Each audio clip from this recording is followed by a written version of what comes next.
Sana hindi masyado malalalim yung lubak ngayon.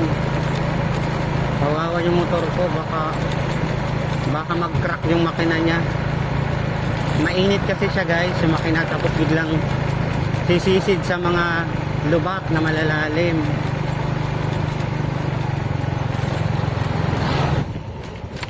Ayan, dito na tayo sa lubak. Aray,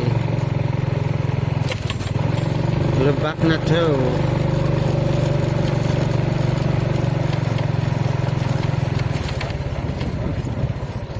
Ito na ang ating pakikipagsapalaran sa araw na ito. Ouch! Ha? My God, I hate drugs. Charot.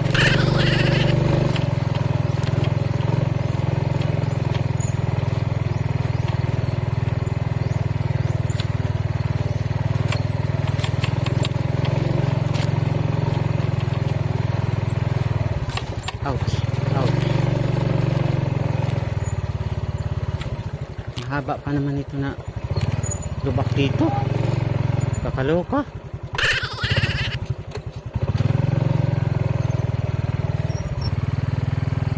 Hala, patay.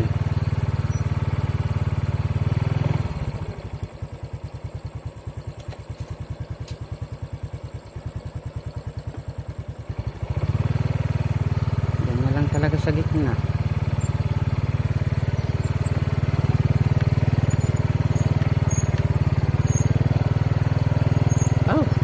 Lalalim ng lubak guys. Hindi. Ouch. Oh my God, hindi to carry to. Charot lang, lalalim nga. Aray, pa ako puro putik.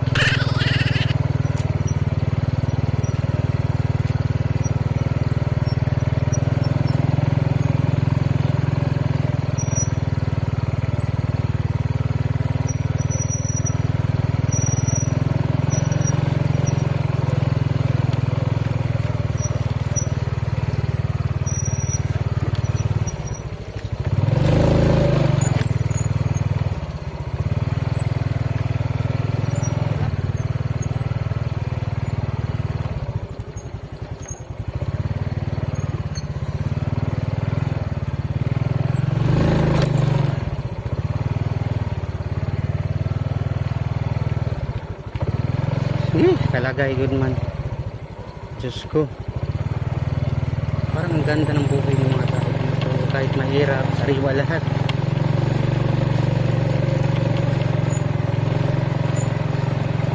Napakasimple ng buhay dito guys.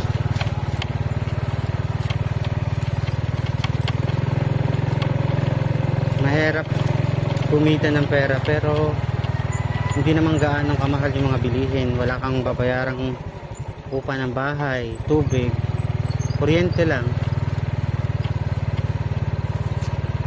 Sa mga ulam, pwede ka naman maggulay, manguha ng mga halaan dun sa tabing dagat. Aray.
Slow down. Ouch.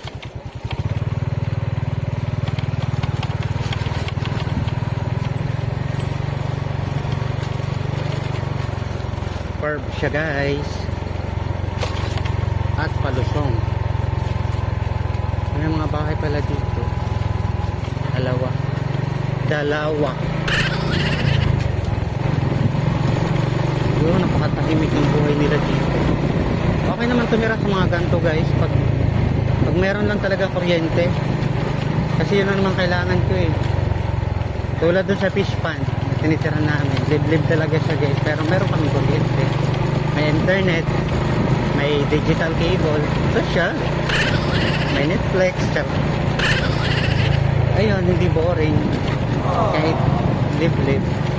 Sana sa mga ganito rin, pero mahirapan yata sila magpa-install or magpa-connect ng kontador, kasi ang lalayo ng mga transformer. Ang lalayo ng transformer guys, kaya hindi nila afford. Hindi na liit.